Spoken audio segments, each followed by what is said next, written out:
If you invest in single family homes, this is the most important graph you're going to see for at least a while. So what I have here is, well, this is the crash. This is the economic crisis in case you couldn't recognize it at first glance, but I have it looked at in three different ways. This is the greater US housing economy, or the housing prices of the greater US, an average, and this is an index format. So 201 at the height before the fall in 2007 Q1. All right. This is, and look, they're all starting at the same point. All right. All of these homes, this is the average index of all the homes that grew at a faster pace than the average. And then this blue line is the average index of all the locales, really, metro statistical areas whose home prices grew below the rate of the national average, what I call negative relative growth. They still grew, but they didn't grow at a pace that kept up with the pace that the national average grew at. And again, these ones grew faster, right? So a couple things to note here. The places that grew faster crashed harder, okay? Obviously. The places on average that grew slower honestly didn't really crash that hard at all. You can see that the height occurred later, so they kept growing longer. All right. And then when they fell, because right here, we have the height for the fast growing, the more volatile locales was right here around 2006 Q4 before prices started going down.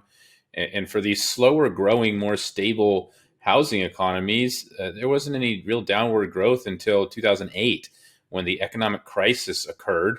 That's the housing prices in California have been collapsing for a couple of years now, and that snowballed into the entire economy, starting in the financial sector and whatnot. And so, then you saw other housing prices start to come down in other locales. They bottomed out right around here in 2011 Q2, and that happened later, right? So prices started going down sooner and went down for longer.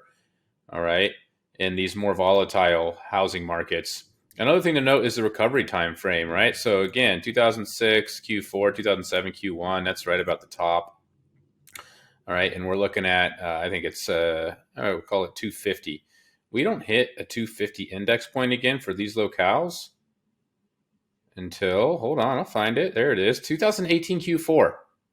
Okay. That is 12 years. 12 years to recover if you bought at this point. All right. And again, let's go back to Q1 2008. We're at 170.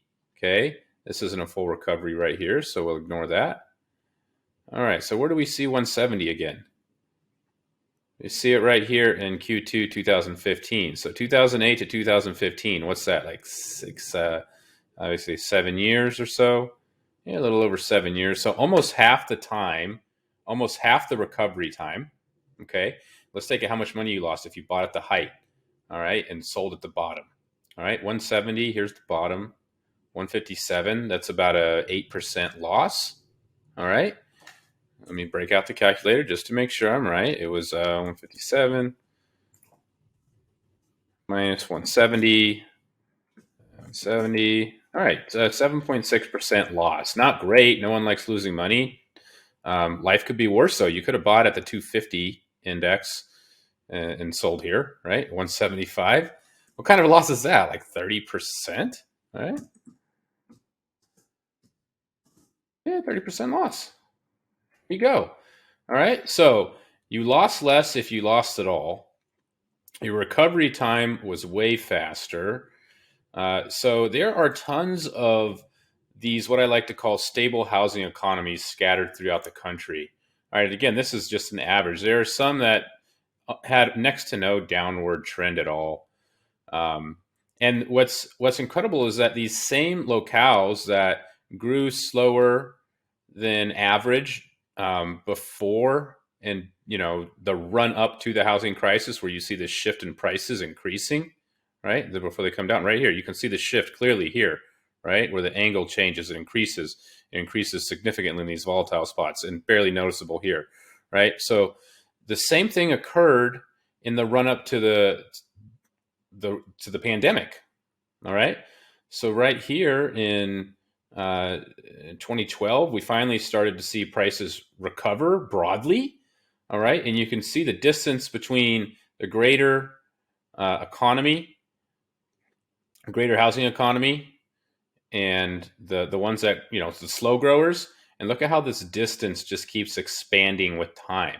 They continue to maintain their sleepy growth dynamic or behavior, if you will, right? So they behaved after the recession, the crash, as they did before it, right? Not much change there. Same thing for these guys. Look at the distance between the greater national economy here, and here, you can see it is greater here as time goes on. So this is growing. These volatile housing economies continue to be volatile. They continue to grow faster, and they will probably continue to crash harder, right? This is obviously the pandemic boom right here, that was fueled by low interest rates coupled with underbuilding and undersupply of homes over this period of time when builders just really didn't build. So low on supply, super low interest rates, right? What's going to come next?